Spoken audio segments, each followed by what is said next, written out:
Thanks for joining us on the Adrenaline Rush. I'm your host, Donald Kinney of Dragon Warrior Kung Fu and VelcrOhm. And I'm your co-host, Wildman, Robbie Paige. We want you to sit back, relax, and get ready to listen to a couple of things we want to talk about, because you're in store for what we like to call the Adrenaline Rush.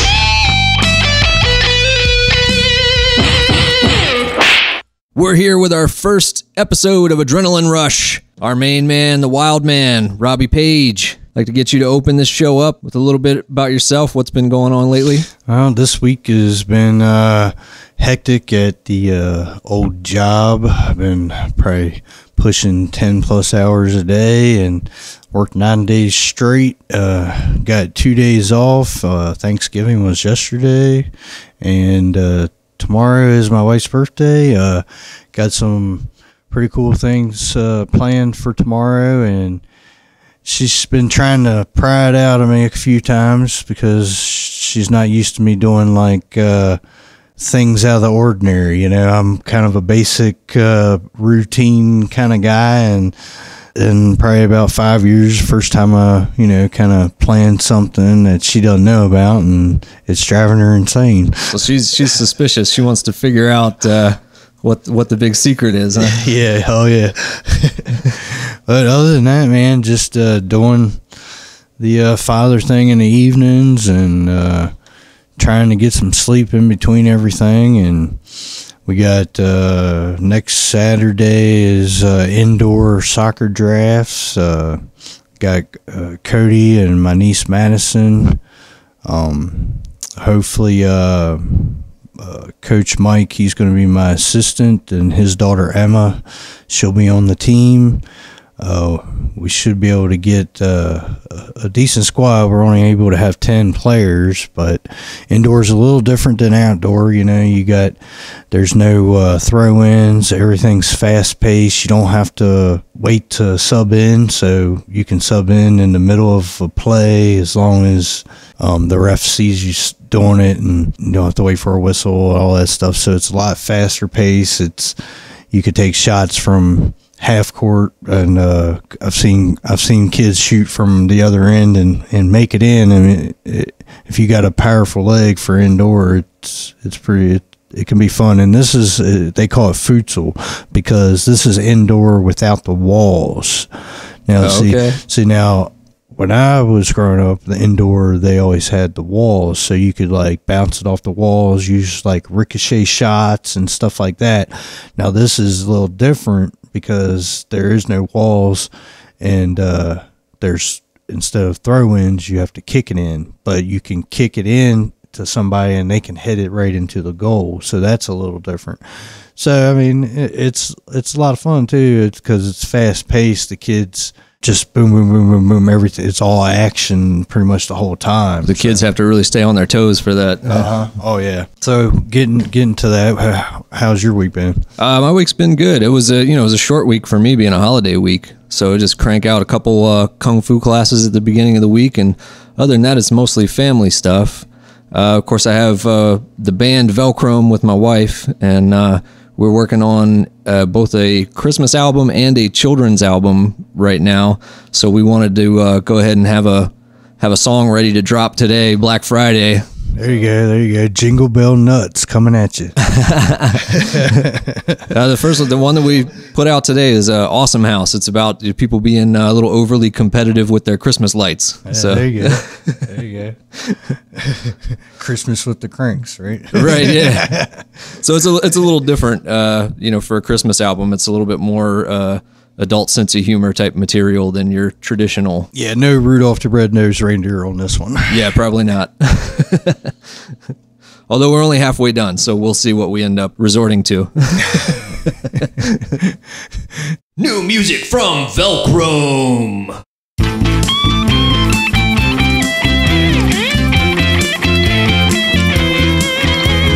Daisy chain 1,000 strands, plug in the surge protectors. The neighbors took the easy route. I do not do light protectors. I think we're My favorite part of the neighbor's house would have to be their windows. I think the part I love the best is my house's reflection in them. My house is an awesome house. My house is an awesome house. Maybe next year figure it out. This year just take your lane like the embarrassment.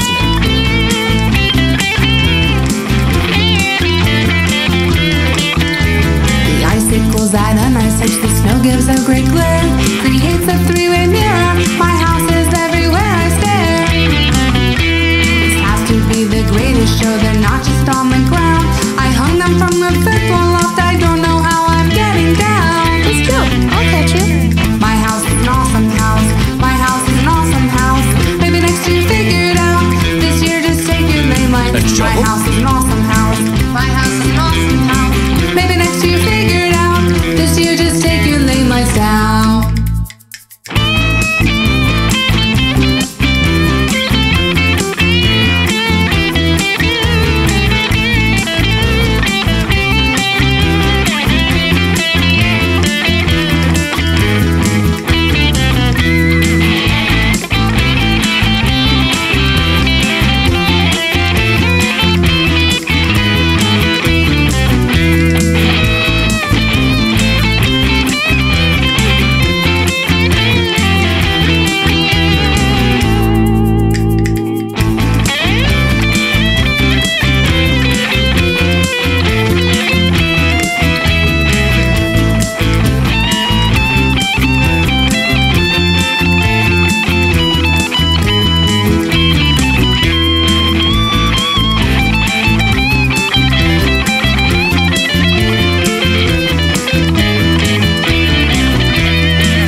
Now, we're here talking, we're recording this. This is really the first time we've really done this. Now, this is something that I've wanted to do for a while because I've been on several other people's podcasts and stuff like that. I just never had someone that really was like gung-ho like me that really wanted to do it, because I have people that want to, they procrastinate, and I don't have the equipment.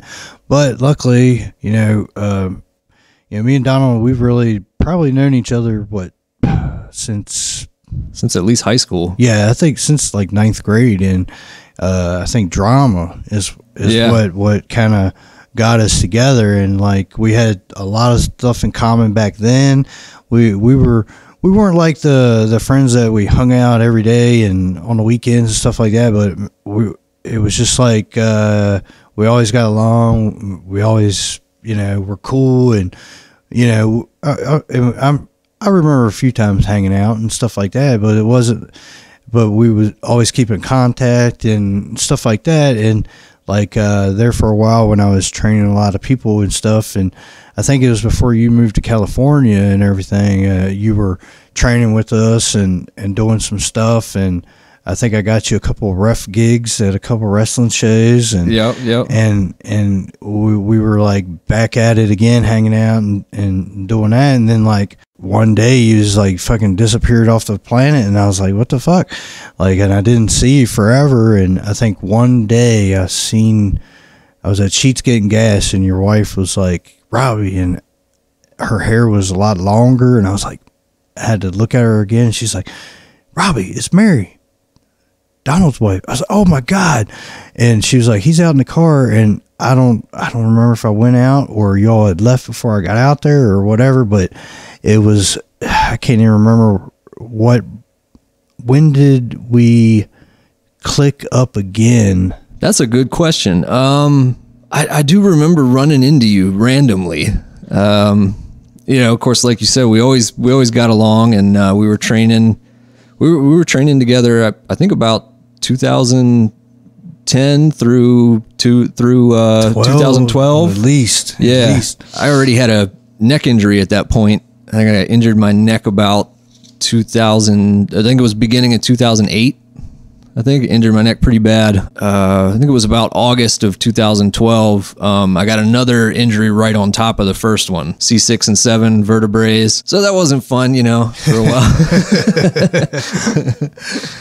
But yeah, and then, full circle, and 2 years ago again, we hooked back up. or?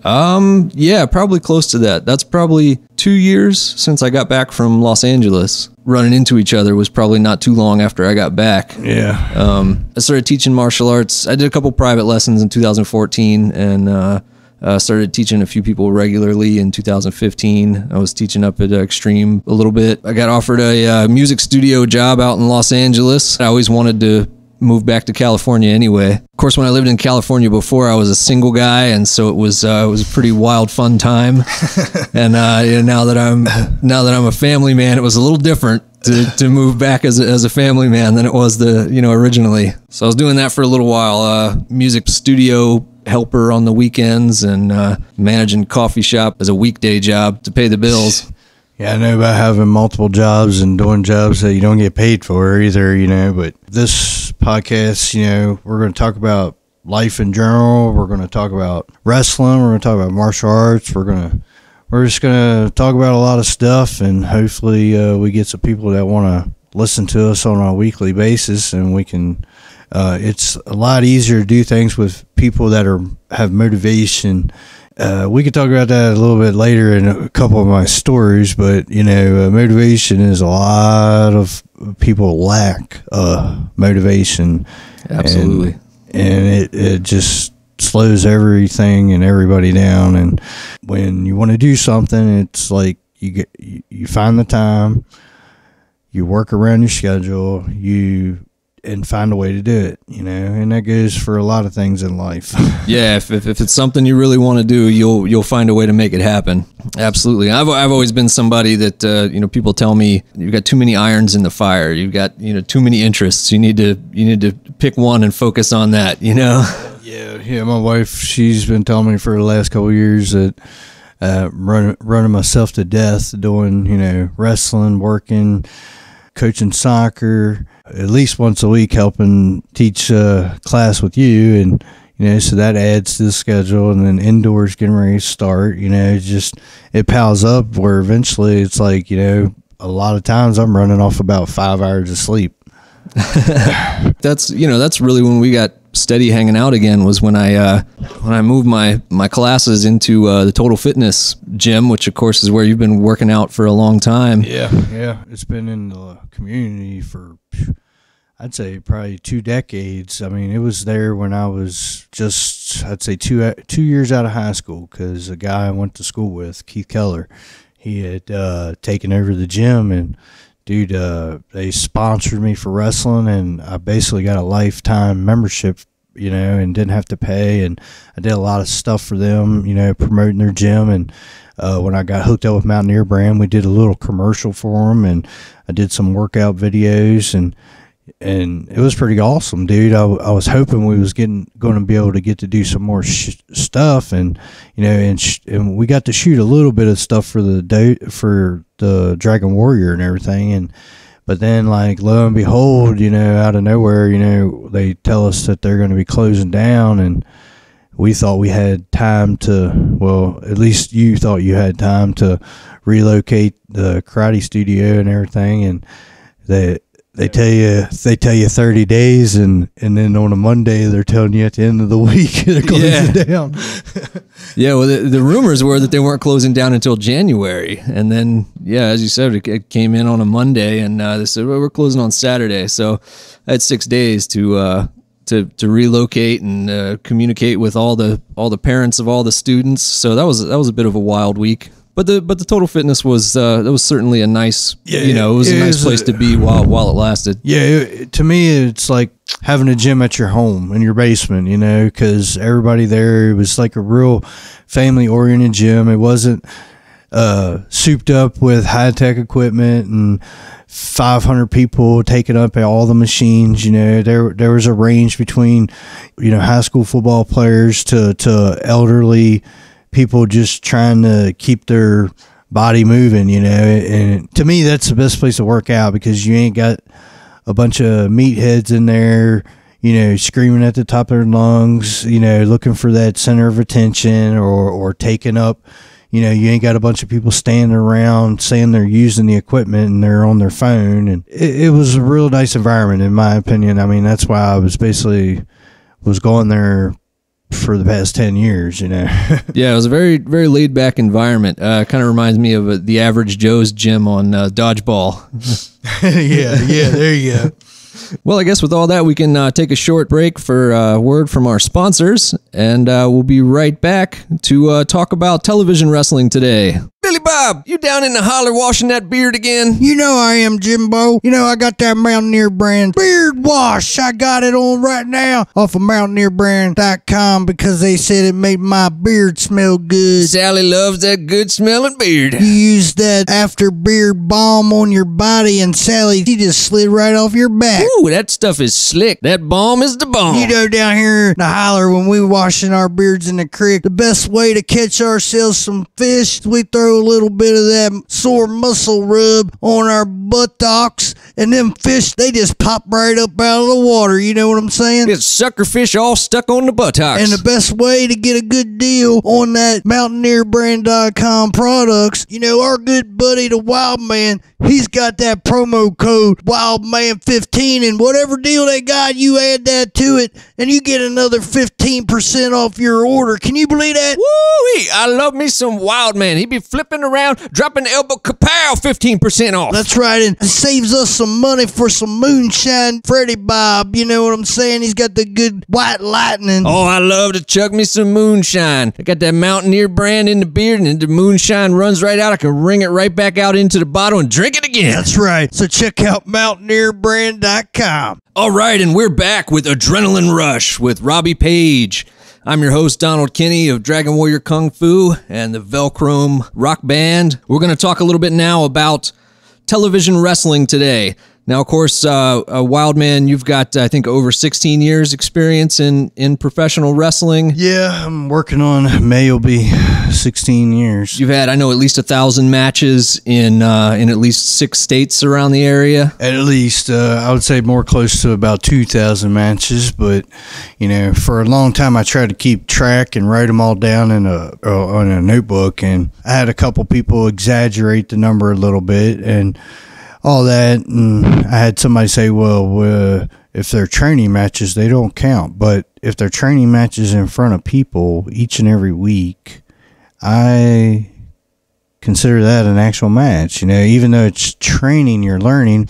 Isn't that something that you do every time you step in the ring? Yeah, absolutely. Yeah, I can see it being, it wouldn't count if it was to an audience of nobody. Yeah, or if it's just the guys you're training with, Yeah, exactly.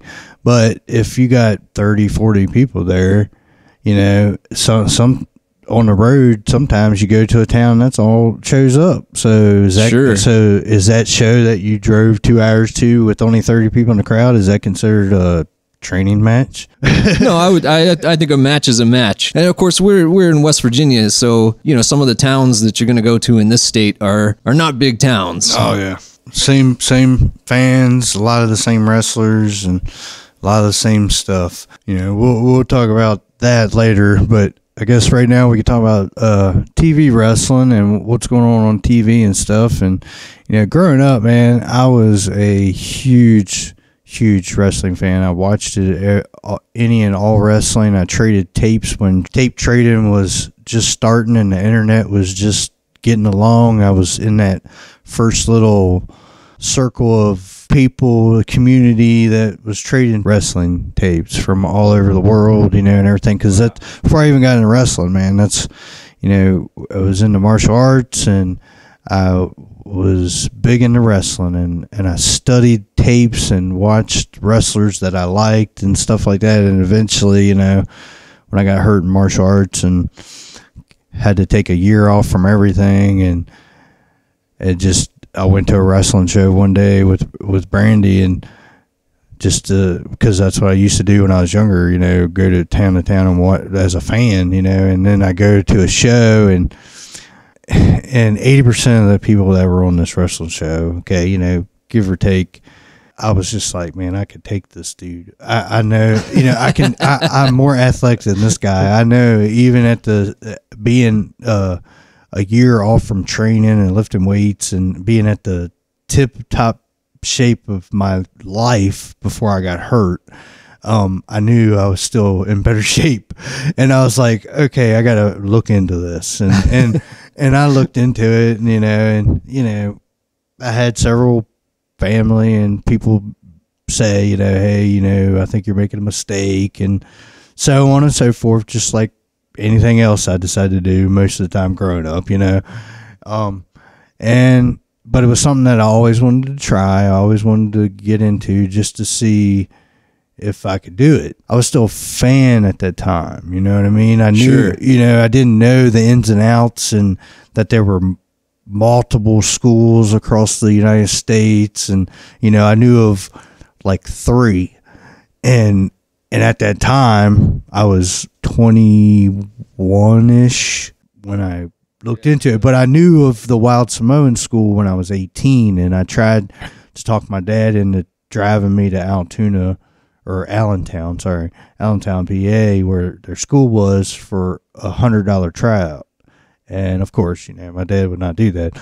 So several years later, we go to the show, and I told Brandy, I was like, I got to at least try it. At that time, it was like $500 to sign up, and then you paid payments each month for a year. So it was like a total of like $1,200 or something.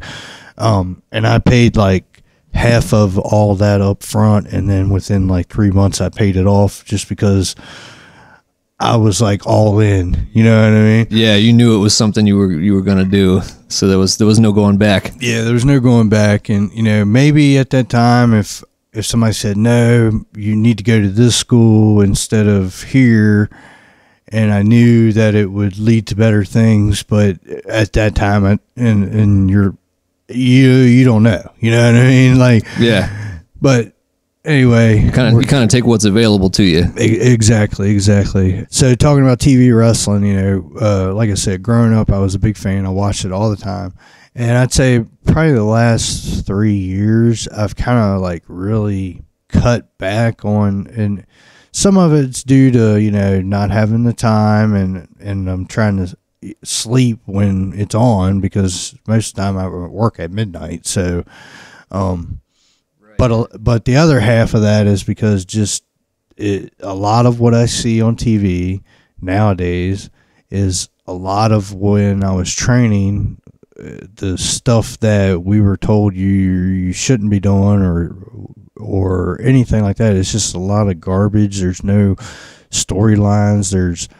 There's half-ass selling, and it's not believable anymore. It's not, they're not captivating an audience and capturing the moments and making you anticipate what's going to happen and surprise you with things that you wouldn't think would happen or anything anymore. It's so predictable and so corny, like some of the stuff that they have, like the storylines that they have going on, like the stupid Bobby Lashley and Lana sexcapades and all that stuff. I think that stuff is so stupid, Yeah, and yeah.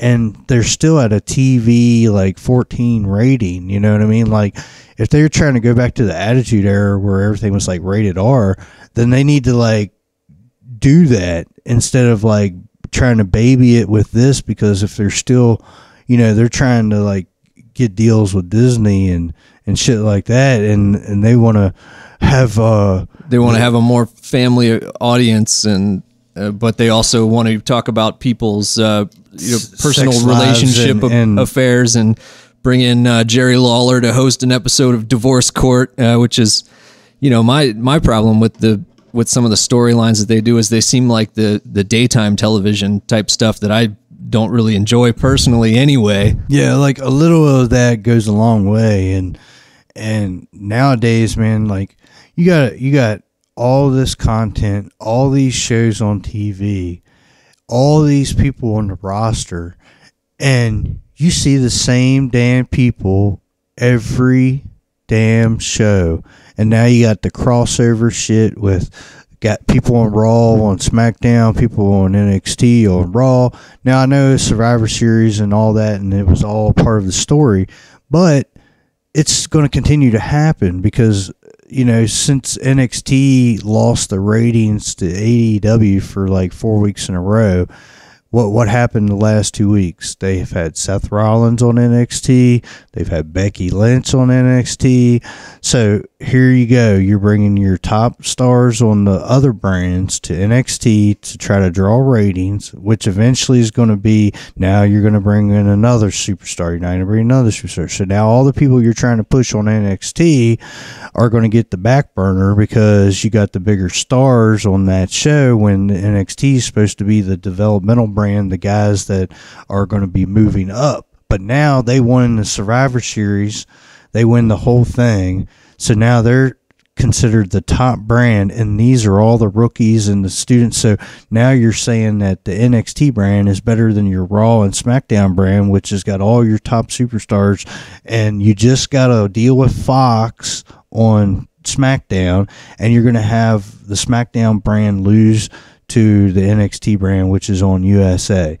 You tell me how that makes any sense. It doesn't make any sense in terms of what they've already structured. And I think that's one of the issues that they have consistently, is that they'll work to build a particular idea and then they'll just kind of abandon it and do something different when they, feel, that wild hair up their ass or whatever, that they've got going on there. And, obviously I think, trying to, push NXT a little bit, I don't necessarily think that that's a bad idea, since they're competing with AEW, and really, I think those are the appropriate two shows to compete. Yeah, because AEW is definitely, they might have like Chris Jericho, Cody Rhodes, and Jack Swagger, a couple big name guys that's been there and done that, but they are also dealing with like half the roster who are up and coming wrestlers and superstars and stuff like that, which is considered what NXT is supposed to be.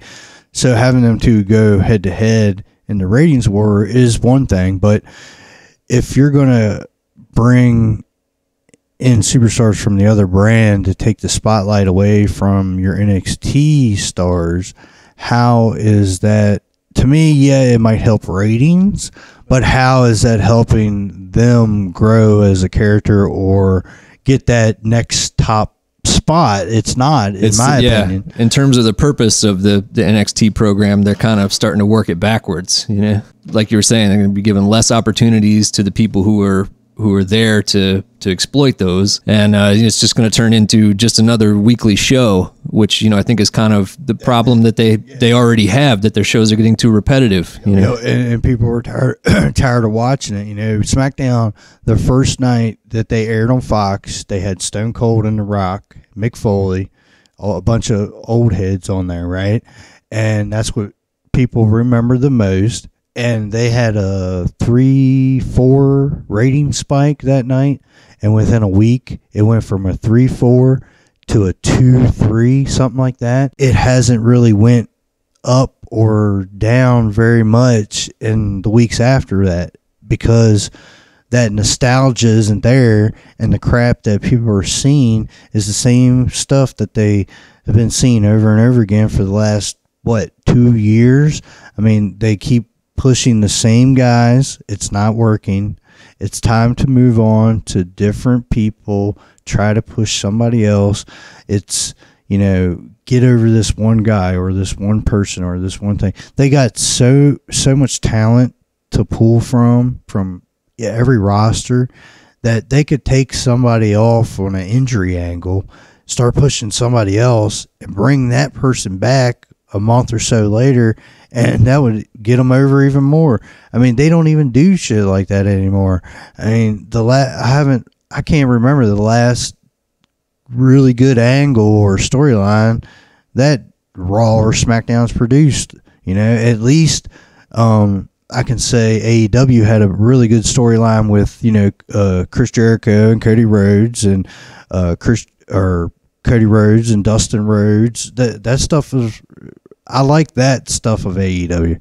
The other stuff of AEW I'm not too fond of, because I'm more of a traditional guy. I like the old school wrestling, but I do like some high flying and luchador, cruiserweight stuff, and a little mixture of both is okay.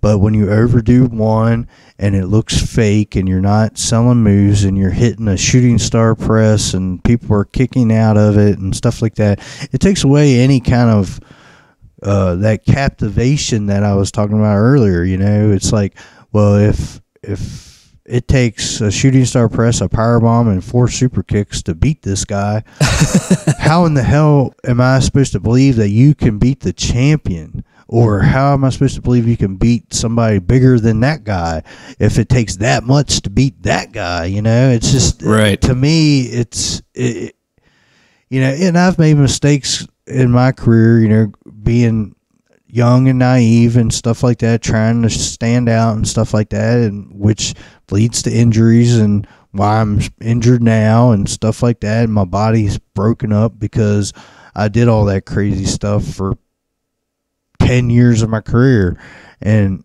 now my body's paying for it, you know. And those guys are on national worldwide TV making bukus of money, and how long is that going to last?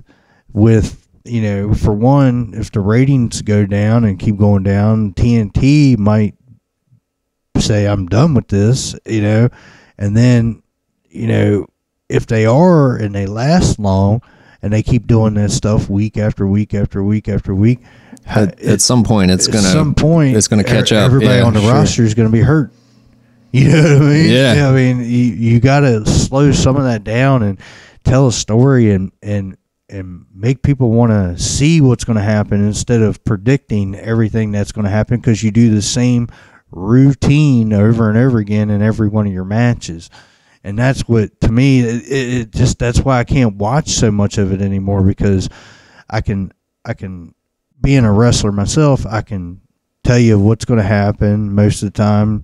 And if it's the same match, same people, stuff like that, that everybody has their routine. And if you don't switch it up, it's predictable. Yeah, it gets too familiar. Yeah, I'm a little, I've been a big AEW fan. I've really been following that closely since they came out. I've also been a fan in the past of you know, more of the Ring of Honor, New Japan type of wrestling, and I do think that there's a little bit of a split in the wrestling fans where you have the WWE people who like kind of the more storyline, you know, stuff where you have Bray Wyatt, you know, turning into the freak, the evil Mr. Rogers, and that, I like that gimmick, but I do not like the fact that now every time he wrestles, there's a red light. He's wrestling in the red light. I think that takes away from the match and what you see going on. It takes away from expressions on whoever he's wrestling. I just don't like the red light. And I know a lot of people agreed with me. I couldn't stand the first big main event of the Freak against Seth Rollins. And Seth Rollins is just hitting him with everything, chairs and ladders and whatever, and he's just doing the old Undertaker thing where he just sits back up and whoops your ass some more. Hurts him. He's just invincible. Yeah, and now like the Fiend is like Michael Myers or something, you know, like, or Jason Voorhees. You can't kill him. He comes back to life, and Seth Rollins is your champion, right? Right. And now, getting back to what I was talking about. All right, so the champion basically murdered this guy multiple times in one match, and he still came back. Yeah, he loses in like a stupid fashion or whatever, you know. But it's like, so where do you go from there? Yeah, where do you go from there? The champ can't hurt this guy, then who's going to beat him? Yeah, you know what I mean. Like, and who can't he beat? Right. So why wouldn't the Fiend wrestle Brock Lesnar and the red light comes on and now Brock Lesnar can't beat him, you know? Yeah, like Brock Lesnar can't hurt him, yeah. Yeah, that's real believable, and that's going to, you know, attract me to want to watch the pay-per-view, not. But back to what I was saying about AEW, the thing that I've found really interesting about it is how they're kind of trying to combine and balance those two different, you know, wrestling ideas, where I think the fans of Ring of Honor and New Japan watch it more for the athleticism and not so much for the storylines.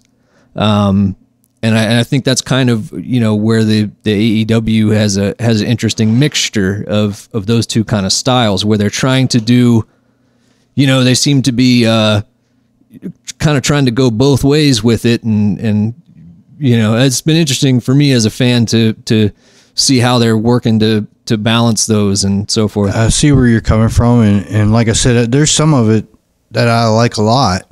And then there's some of it that I'm just like, why is this on TV? A lot of independent wrestling gets a bad name because of crap that they're doing.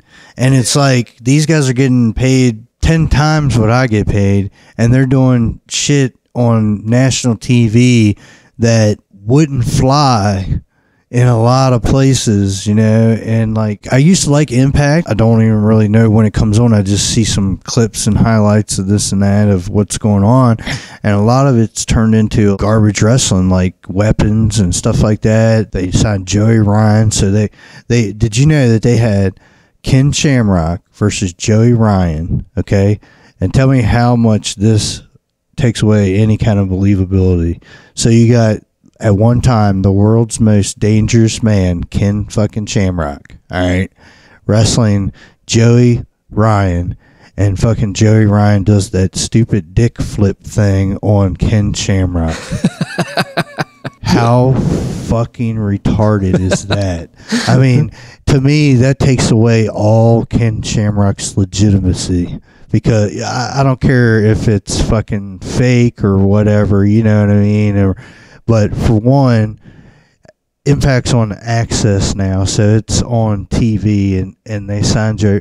I mean, Joe Ryan, if he's not doing that stuff, he can wrestle. He has ability, but the people are just crazy over the stupid shit that he does. I don't like it. I mean, if I wanted to bring my kids to a show, and I knew he was on the show, I wouldn't bring my kids because of the stuff that he does. To me, it's not. It's adult oriented, and if you're trying to present to kids in the audience, and you're doing lollipops out of your ass and putting it in people's mouths and flipping people with your dick and putting people's hands down your pants and all that kind of stuff, man. That's not what I want my kid to think fucking pro wrestling is. Right. And it's certainly not the kind of behavior you want to see your kids imitate either. Exactly. Yeah, when they were on Spike, I used to follow them. And they went to Destination America channel for a while, too. I watched them on there. That's when Ethan Carter was the champ and all that stuff. I mean, Impact's had good and bad runs the whole time. It's, since Jeff Jarrett and the early days with AJ and all that stuff. I mean, it's had good and bad. All right, their last champion was Brian Cage. That dude is a freaking monster, and he's awesome. He's like he's not a tall guy, but he's a monster. He can fly like a cruiserweight, and he's strong like a heavyweight, and he looks like the Terminator. This dude is awesome. And then he loses the belt to Sami Callihan. And then and now, because Sami Callihan was having a feud with Tess Blanchard, now they got this storyline going where she could be the first ever woman to hold a man's title, because she's going to fight him for the men's world heavyweight title, which is controversy in itself. And I've been hearing on other podcasts how people are for it and against it. And sure. To me, I mean, yeah, Tess Blanchard is an awesome women's wrestler. Okay. She should be the women's champion. Sure. But if she wrestles a man, beats a man for the men's title, and now she's the champion, to me, it discredits everything that title stands for. To me, I mean, and then what? Who's going to beat her, right? A man or a woman, right? So now you got women fighting for the men's title. I mean, I know this is 2019. You got intergender wrestling. You got transgender wrestlers. You got all that kind of stuff. Sure. You got a men's division and a women's division, plain and simple. Yeah. So you either kind of have to stick to your two divisions or get rid of the division altogether, I guess, and have just all the men and women, competing against each other. But I think a lot of the women wouldn't want that. I know there's always a random woman who wants to bang it out with the guys, but out of about 50 women's wrestlers, there's maybe 5 or so that could kind of take it to one of the guys or whatever. But then if you have them all in the same division fighting for the title, then it's kind of, to me, there's no interest. Yeah. To me, there's no interest because now anybody can win the belt. It's like, I don't know. I guess that's a hot topic right now and everything. But to me, I don't like it. I mean, I think, yes, she would be a great Impact Women's Champion, but I don't like the fact that, I mean, yeah, it would be a history-making moment. It would be the talk of the weekend and all that stuff. But after that, where does it go from there? Yeah, it would be hard to know where to take it from there. Even though it seems like a good idea, But it is kind of an interesting topic, just kind of size discrepancies in general, because a lot of times there are no weight divisions and so forth in wrestling, and a lot of places have found that the most interesting matches are when people are fairly evenly matched, the most closely contested matches. There's not a lot of that you can compare with a woman and a man. I mean, there's not a lot of comparison because most women are smaller, or the guys are way stronger, way bigger. So, I mean, Sami Callihan versus Tess Blanchard is probably about the most level grounded comparison you could get. But like I said, if she beats him for the title,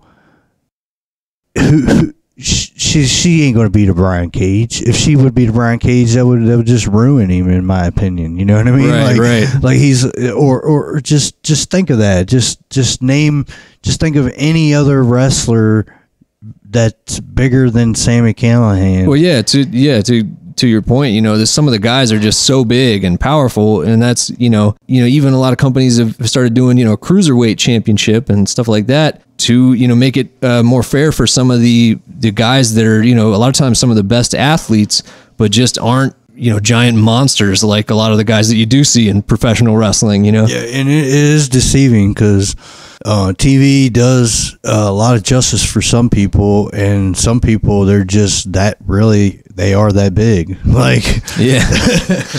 Yeah, let's go ahead and take a break for another sponsor. Sifu Donald Kinney with Dragon Warrior Kung Fu. You can find me on Facebook, Dragon Warrior Kung Fu. You can find me on YouTube, Dragon Warrior Kung Fu. You can come on down and take classes at Extreme Family Fitness on Mondays and Wednesdays from 5 to 6. Classes Tuesdays and Thursdays by appointment. Hit me up, 304-350-0646. We're back with our next segment called The Chopping Block. This segment, we're going to talk about local workers, people that I've experienced or met through my journey that really kind of need a wake-up call. This one is going to be, the first time we do it, and since it's fresh in my mind and it just recently happened about a few weeks ago, I'm going to go ahead and talk about it. Brandon Draconis, Ian Drake, whatever he calls himself these days, he's been in and out of different places training throughout his, span that he's been in the business, and people turned him away, turned him down. He struggled, he's tried. I mean, he's got a big heart. He's a nice guy and everything, but it got to the point where I guess he was going to give it up. Long story short, I was like, hey, man, start come training with my people. We'll do this thing. And I taught him the best I could how to work as a big man. And I proved to him when I took him to Virginia, to Tennessee. He got over. He had a decent gimmick going on. Fast forward a couple years later, things with the league I was running separated. I couldn't run anymore. We started working for an organization in PA, and recently, we've had a falling out, me and that league, and since I guess it's close to home to him, he's loyal to the brand instead of the guy who's had his back several times, opened doors and stuff like that. But they had a Halloween show where apparently, I've been showed pictures and told stories that he dressed up like me and mocked me, made fun of me and all that stuff. So I hit him up, and his response was just, well, if you're mad, you're mad. It was just supposed to be a rib and blah, blah, blah, blah. Well, my thing is, when it's a rib, dude, I'm present. I'm in the locker room. I when you come back through, I could be like, oh shit, man, that was funny. You got me, blah, blah, or something like that. Not this cowardly, behind my back, hope I don't find out about it, make fun of me as not a rib, but more as an insult, because your response was, well, they made me do it. You're 6'6", 300 pounds. They didn't make you do anything. You did it out of your own free will because you want to stay in the good graces of these people. You don't have enough decency and respect for me as a friend, as one of the guys that help you get better and open doors for you in this business, when other people wouldn't. To me, that's just a disrespect to me, so today's chopping block is just me talking about how that really pissed me off, and maybe I'm overreacting a little bit, but how would you feel? I think it's fair to assume that when it takes place at a promotion that you haven't worked in at least 5 months, and they probably don't have any reason to believe that you're coming back to work there anymore. It's kind of like throwing a little tantrum that you're not there anymore. Well, yeah, and they're the ones that told me not to come back because I have, an opinion that sometimes people don't like, and they blow it out of proportion, and people say things, and when people say things nowadays, I'm not about holding my tongue anymore. I've been around for a while, and I've experienced enough shit in this business that I'm going to speak my mind when I don't agree with something, or if we already had a prior agreement and you're going around it different ways and trying to make me look bad. I'm going to call you out. You know what I mean? I'm going to speak my mind, and people don't like that. But getting back to the point is, Draconis, you knew what you were doing. You did it in a fashion, to me, where it definitely isn't a rib if I'm not there. So that tells me that you have no respect for me, because you would do something like that. You couldn't even look at the guy and be like, hey, man, find somebody else to do it, because, I respect Robbie as a person, as a trainer, that I'm not going to do that. But you didn't even do that. You went out there and made yourself look like a fool, acting like me, because you are a fool. Go fuck yourself. Have fun being the top dog in a place where nobody really knows how to work. So that's the chopping block for today. You've been chopped. I don't always use product in my beard, but when I do, I use Mountaineer brand. That's right. So check out mountaineerbrand.com. And thanks for joining us for today's lesson in martial arts. I'm your host, Donald Kinney. Stay upright in your chair and don't cross your feet. So I'm Donald Kinney. I'm the owner of Dragon Warrior Kung Fu martial arts school here in the Eastern Panhandle area of West Virginia. I think today I'll go over a little bit of the history of my main style, which is 5-animal Kung Fu, which is, one of the things I use to advertise. A lot of you, or at least your children, would probably recognize it through Kung Fu Panda.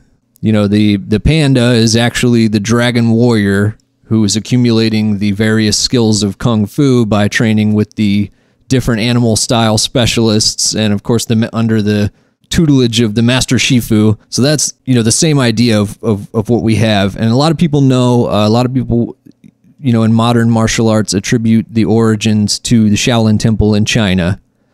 And the official legend that most people give is that a monk from India named Bodhidharma or Damo, whatever, depending on the language of origin, came, and that he was a very, very fit. He was came from royalty, and so he was trained from a young age in a variety of old school warrior type training, And but he had given up his lifestyle as royalty to be this poor traveling monk, spreading the early Buddhist teachings of meditation and so forth, which would become Chan Buddhism and also Zen in Japan. All the Zen type of ideas, came from the same Chan Buddhism, the practice of meditation and self-awareness. The yin and the yang. Yes, the yin and the yang. Which, some of that stuff, the yin and the yang and the 8 trigrams, 5 elements and whatever was actually older.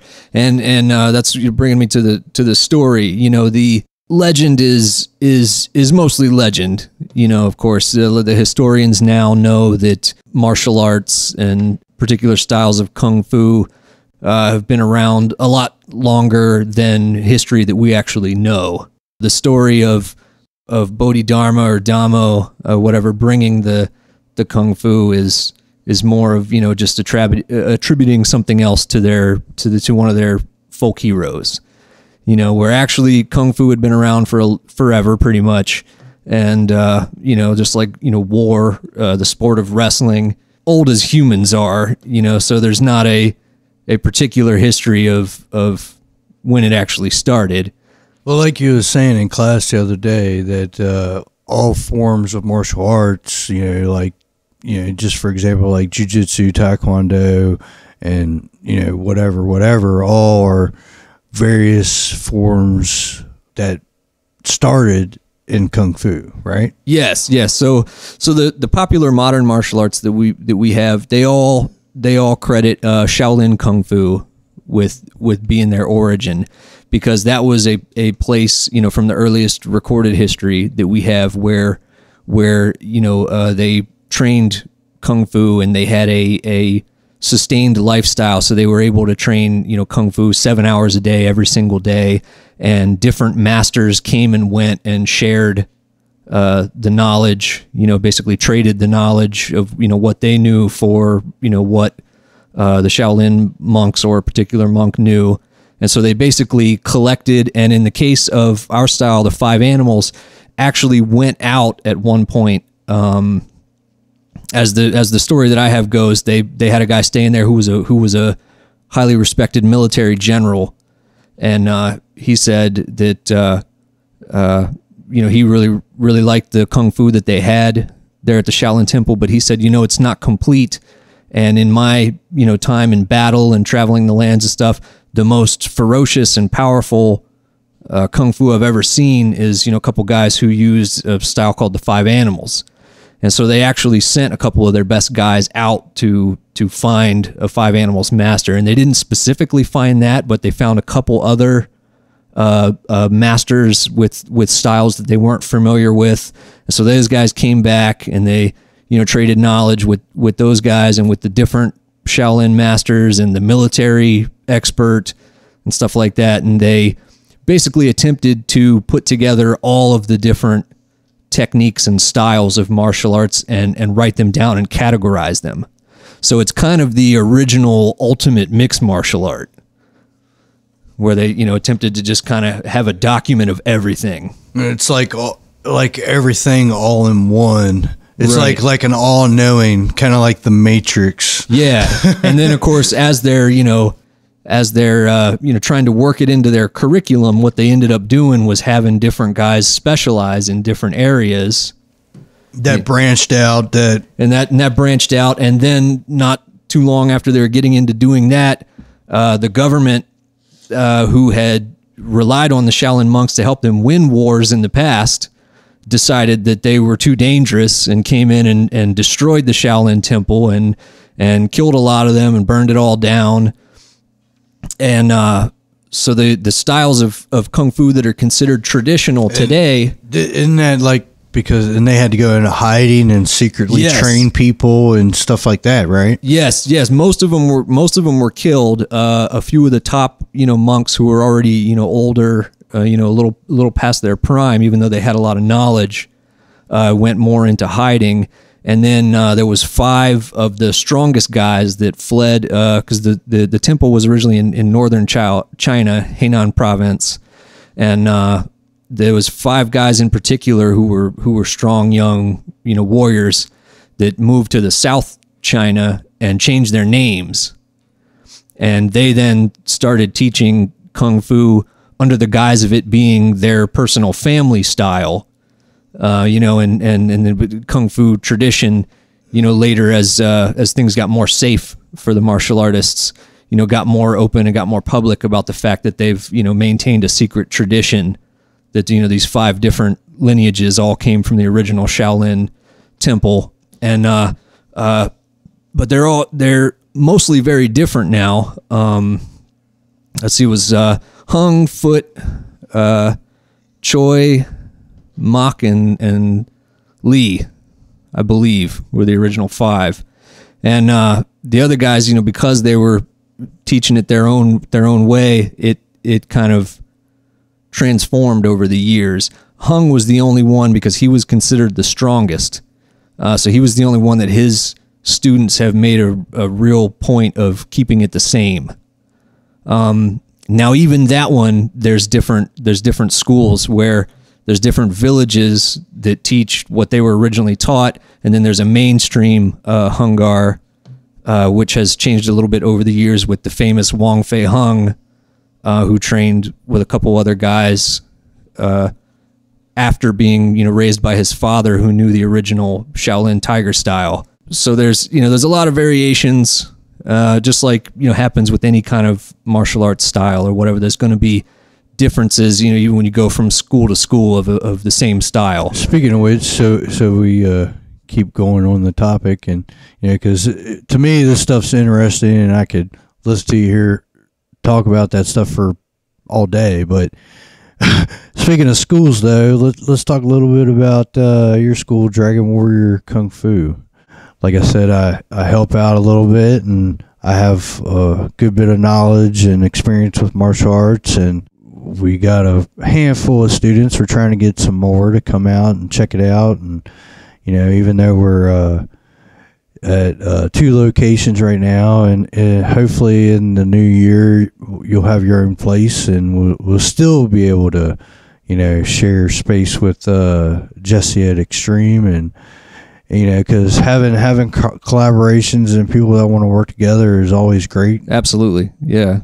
Jesse Kirby and I actually trained together for about 4 years when I was a teenager under Gary Krim at the Red Dragon Martial Arts in Pikeside, West Virginia. And really a lot of the local, fighters and martial arts teachers and stuff like that can pretty much, credit themselves to Mr. Gary Krim there. He was kind of the main guy doing martial arts in this area for a long time. And Jesse and I were there, and I know Robbie, you were there for a little while as well. Yeah, I was there for a little while, kind of when I was a little bit younger, and then when I was about 16 to 18, I was there off and on, and before I started training in kickboxing and stuff. Training there, we did Tong Sudo, which is a Korean version of Japanese karate, which was a slightly more formalized version of Okinawan karate, which was a simplified hand-to-hand version of Southern Kung Fu, which we just discussed the history of Kung Fu. The Southern Kung Fu is people who branched off from the original Shaolin people. So I did a lot of jiu-jitsu there too. Yeah, we did a lot of MMA, and Mr. Krim was very into he started out as an amateur boxer, and you had a couple different stints of karate training. So, I think... And he was very hands-on back then, too. He didn't mind, throwing a 16-year-old around. And yeah, absolutely. There was... I know the whole time I was training there was a big hole in the wall that I think was covered up with a flag or a poster or something like that, where he had kicked someone through the wall. So, yeah, it was very physical. It was... we trained on this old worn-out yellow carpet right on top of concrete, and we worked, takedowns, grappling stuff, right there on the floor. And it was one of those situations where every week I had bruises all around my hip bones and and so forth, for just from rolling around on the floor with people. Shins banged up. Can't walk the next day. Yep. it was pretty much an anything goes type of sparring there, which began on day one. I know, at least for me. Yeah, I remember not being there very long and having to spar with a black belt. Yeah, and getting kicked in the chest and stuff. But it didn't take long, whether you're a black belt or not. It doesn't take you long to figure out how to defend yourself when you have to. Yeah, take dodge a kick, take them down. Right. Yeah, that's the go-to. Yeah, it didn't take you long to figure out if you don't like being hit really hard, you should take them down. But right now, so Mondays and Wednesdays, go ahead, give them the rundown on where we're training at, how to get in contact with you. Well, as you mentioned, we're kind of in a period now where, with Total Fitness closed down, we're changing locations. We were at Total Fitness full time. Now we're Mondays and Wednesdays from 5 to 6 p.m. at Extreme Fitness in Martinsburg. Sharing the space with Jesse Kirby at Elite Martial Arts and MMA, who also trained under Gary Krim, as we were talking about. So he's a strong martial artist that I've known for a long time, and it's really nice to be able to, if you have to share a space with someone, that it'd be someone that and that you're comfortable with like that, and that he's very supportive of us being there, and lets us use any equipment and space that we want and so forth. And then on Tuesdays and Thursdays for now, we're doing small, kind of private classes at my place. I have a little home dojo, or, the guan is what they call it in Kung Fu. So I call it my 2-car quan. but don't picture in your mind like some rundown place or whatever. It's really, we got mats down here. It's really nice. It's like, it's good space for at least 8 students, I would say, and we get a good class going and things going, and we're actually get a little weight training going here soon, because Cody's been like, well, why can't we lift some weights after class? I'm like, well, because it's 7:30 at night. We got the teenager sized weight bench and the adult sized weight bench, and we're going to be getting into some of that as well, which Wildman has a lot of experience with doing the pro wrestling and the weight training and the athletics, with soccer and so forth. Yeah, it's really good, and we're in kind of a regrouping and expanding procedure here right now. Yeah, so you just got to bear with us. Yeah, we're hoping to, as he said, by the first of the year, possibly be in a different space. We're looking at a few different options in the area to see how we can best perform, how we can best move forward, and provide the best service to the community, because I really do think that this is something, not just promoting myself and my business, but this isn't a big money making thing that I have going on here. It's more of a community thing. Yeah, you're more in the lines of kind of what Total Fitness was all about. It's Extreme is a great facility and everything, because they got everything you can think of, but there's always hundreds of people in there all the time, and I think it's more if you have you're looking for a place where you don't need all that stuff. It's just us and the mats and the kids. Yeah, and true to the original idea of 5 Animals, we try to teach a wide variety of material. We have the sparring, different kinds of sparring, with Robbie being our only black belt instructor besides myself. He brings a little different experience to it than I do, even though we have, similar interests and experience as well, with having the kickboxing and the wrestling, background. And me, of course, I have, karate and MMA, and now specializing in Kung Fu. I also have a little bit of experience with the fencing and, some more of the Western style arts like that. And so it makes it a nice rounded curriculum where you can learn a little bit of everything, and you still have, the opportunity to specialize in what you want. And we're not quite as old school rough as Mr. Krim was, where we don't necessarily have people fighting on day one. Yeah, we give it a couple months. Yeah, we give it a little time for you to get up a belt level or two before you really get into that, and then working up through the curriculum. We do more of the wrestling type techniques, grappling and stuff like that, which of course is super popular nowadays with UFC on TV and everything. Everybody wants to do Brazilian Jiu-Jitsu, and most people don't remember that those techniques came from Kung Fu, even though a lot of the Kung Fu that you see today, especially with the animal styles, the animal styles, when you see them on TV, it's people mimicking animals and making more of a show performance out of it. But originally they were just nasty hand-to-hand combat techniques, So we try to teach a little bit of both, where we focus more on the real application of martial arts, knowing how to do the moves, and basically just being able to defend yourself. Yes, exactly. We're not teaching like be the aggressor, be the attacker, but there's times that you may have to be, but we kind of focus more on evading the attack and getting away and escaping things and stuff like that. Yeah, defense. I know you're from Cobra Kai, and I'm more from Miyagi-Do, so...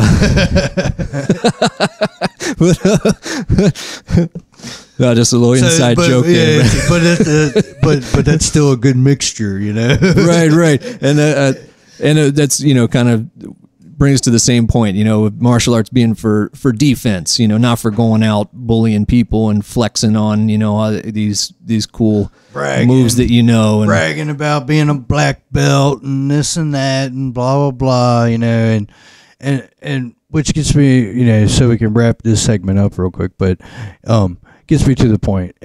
Anything you do in life, you got to put time in, you got to train, you got to work at it to get better. You're not going to walk in day one, act like you know everything, and expect. We had a I think said he was 19. He came in one night. It was a night Donald wasn't there. It was me, my son, my niece, and I think Jay. We're extending the chopping block segment now.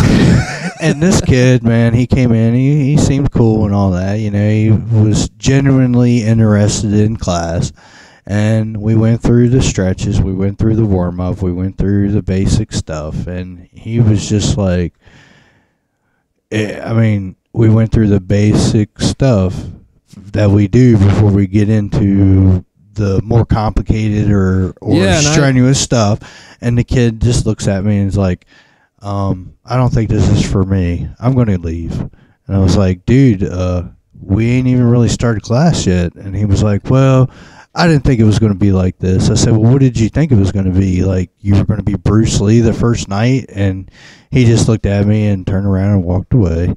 And that's, the kind of attitude you get nowadays with people. They think, oh, well, I signed up for class. When do I get my black belt? Yeah, it's interesting. I don't know if it's, if it's too many cartoons or what the problem is, but, I know I certainly never expected martial arts to be anything but hard work, Yeah, and even though, like, I would say I have like a span of 8 years, but it wasn't a solid 8 years because, I did other things like soccer and I grew up playing baseball. And, until I got to high school, that's when I focused a lot more on my martial arts and wrestling and stuff like that, because that's pretty much what I was involved in.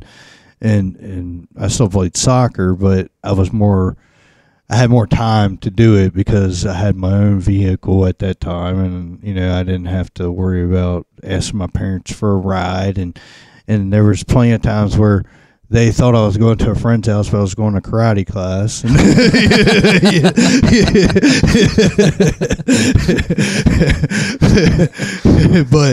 but getting to the end of this segment, we was talking about, hey, we give a little bit of a lesson, a little bit of history, talk about a little bit of our experience in martial arts and stuff. But then we was going to, because I know Donald just like I was growing up, man, we had our favorite, martial artists. We had our favorite martial arts movies and stuff like that. So we were going to kind of, for those of you that bear with us and listen through this, and we were going to recommend some, each week we were going to recommend a couple of our favorite martial arts movies for you to, if you haven't seen them, or if you have seen them, maybe dig them out or look them up and check them out, because growing up, man, watching some of this stuff, it's always interesting to go back and watch the movies that you liked as a kid, as an adult, and seeing how things changed, the special effects. Like now, even back then, the fighting scenes, not a whole lot has changed with the fighting per se. It's more of the explosions and the quality of the video and stuff like that. You know what I mean? Yeah, absolutely. A lot more special effects and fast editing of the camera shots and so forth nowadays. But getting to my recommendations, the two that I would say for this week, two that I grew up and I've watched multiple times. The first one I would say would be Best of the Best. Oh, that's a classic. And that's based on a true story about the U.S. U.S. martial arts team actually basically making a comeback in the Olympics and winning the gold from South Korea, right? Yeah. Taekwondo being the official national sport of South Korea, so obviously they tend to dominate the Taekwondo in the Olympics. I believe that was that the first time that the U.S. team beat the Koreans? Yes. Yeah. So it was like a big deal. And it was a big deal, yeah. And it was a really good movie. And absolutely. I probably watched it many, many times. And the second one I'll recommend is more of a, is not as truthful base, but I mean the style is real, but you don't see it a lot, and that's the movie Only the Strong. Oh man, I forgot about that one. Yeah. That was a favorite of mine too. Away, yeah. But that's like the Eddie Gordo style, the capoeira or whatever. The Brazilian dance fighting. And that was a movie that I watched many, many times growing up. And yes, I remember a day that I was sick, staying home from school, and I had rented that movie from the video store. Was it top 20 or Video Adventures? Oh man, I was probably top 20. Yeah, I think top 20 and One Stop Video were my go-tos. One Stop Video had the upstairs room that smelled like cigarette smoke, and you go rent the old action movies for 99 cents. And it had the old the adult movies way back in the corner. So if your parents were down in the bottom, you could run up there real quick and run back and get out before they sneak a peek. Sneak a peek. Yep. that was sex ed in our day. That's how we learned. So what are your recommendations for this week? Let's see. I'll go with the original Bloodsport, the original huge Jean-Claude Van Damme movie. He was in a couple small martial arts movies before that. No Retreat, No Surrender, and Black Eagle. Yes. I have them all. No Retreat, No Surrender. That was definitely a cult classic. That was more of the low budget. Those are both movies that he was the bad guy in. Yeah. Yep. And he made a great bad guy too. I think and the only other one was Expendables. Expendables 2. 2. Yep. Yeah, and I was a little disappointed. They were supposed to bring him back for Expendables 3 because he didn't really definitively get killed in Expendables 2. He got stabbed and thrown over the edge or whatever. The knife kicked in his chest or whatever. Yeah. And they were going to bring him back for Expendables 3, and I was a little disappointed to not see him in the film. I'm sure they'll make another one. Yeah. But of course, Bloodsport, being his first big starring role, and that was based on a true story. That was based on a true story too. Yeah, Frank Dukes, controversial American ninja guy. Yep. Basically, what went AWOL in the military to compete in that tournament. They used to have full contact tournaments in Hong Kong, and they would have competitors from all around the world. And actually, Ron Van Cleef, who was in the first UFC and is trained with my grandmaster Daniel Pai, he won, I think, at least 2 of those tournaments that they had in Hong Kong back in the day. The old full contact thing that I think Kumite. Yeah, the old full contact kumite. Kumite being the Japanese word, which if it was in Hong Kong, they would have called it Lei Tai or something like that. It wouldn't have been kumite, but kumite is a more familiar term for those of us in America. So I guess that's the end of the segment, and we'll go to another ad from a sponsor.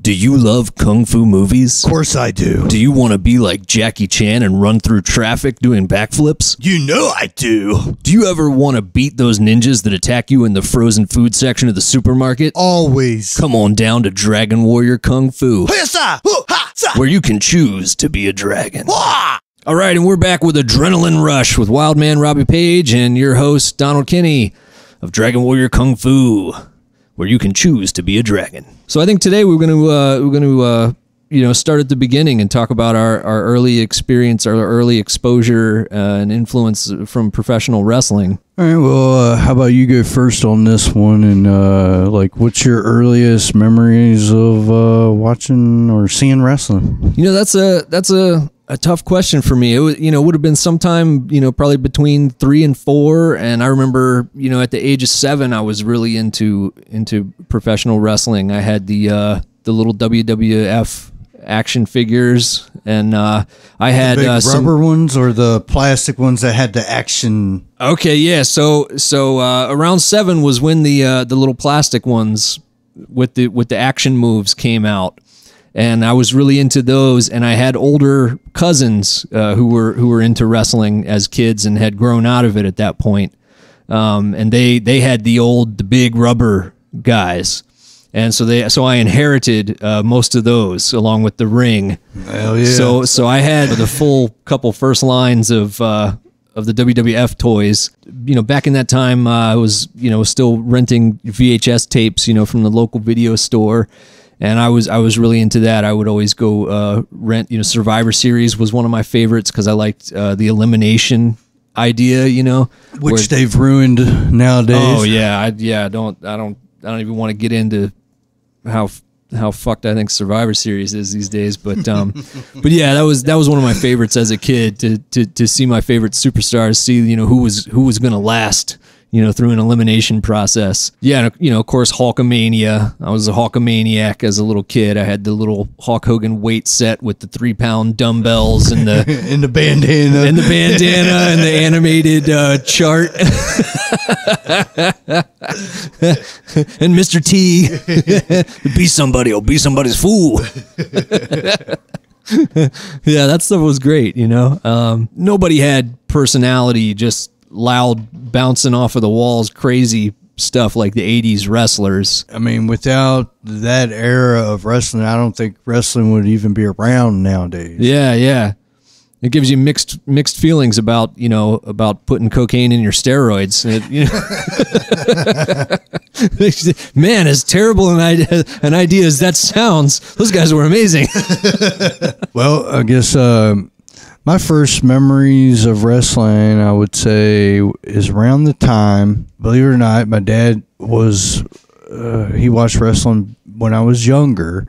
And then I remember staying up late and watching Saturday Night Main Event. Oh, yeah. Where there was controversy with the double ref, the twin ref, Earl and Dave Hebner. What a great storyline. And Andre beat Hogan and gave the belt to $1 Million Man. Yeah. That led to WrestleMania 4, which those were my first 2 memories of wrestling. So I would say WrestleMania 4 hooked me line and sinker for the rest of my life. And then you end up going back, of course, to watch the classic WrestleMania 3 and the original with Roddy Piper and classic before that, before it was even WrestleMania, it was WWE Classic. Yeah. And but those were probably my first memories of wrestling, and I would say right then and there because definitely Hogan when you're little. Hogan was the man, but WrestleMania 4 was the big debut of the other big wrestler that I was like crazy over for a long time, the Ultimate Warrior. Yes. He came out and he beat the Honky Tonk Man in like 30 seconds and won the Intercontinental title, and I was like, who is that guy? Yeah, and Honky Tonk Man had been the Intercontinental champ for a long time at that point, so that was a big shocker. Yeah, I would say, that was probably those were my first memories of wrestling, and man, after that I was watching it every Saturday morning, and whenever it came on, Saturday Night Main Event, my dad would stay up and watch it with me. I remember him taking me back a couple times when I was younger. I have pictures of one time back when it used to be the Capitol Center. Oh, yeah. And the US Air Arena. Those two places, I don't know if it was the same place or two different places, but I know they're both named something different nowadays. Yeah, I remember the Capitol Center. That was where I went to see Jake the Snake versus the Macho Man in a cage match live after Jake the Snake had ruined Macho Man's wedding to Miss Elizabeth on TV. Okay. Yeah, and those were the first two of like events I went to when I was a kid, and then when I was a teenager, that's when I started like following everything and trading tapes and going to all the local shows and stuff like that. And years later, I'm doing it myself, and now we're here talking about it.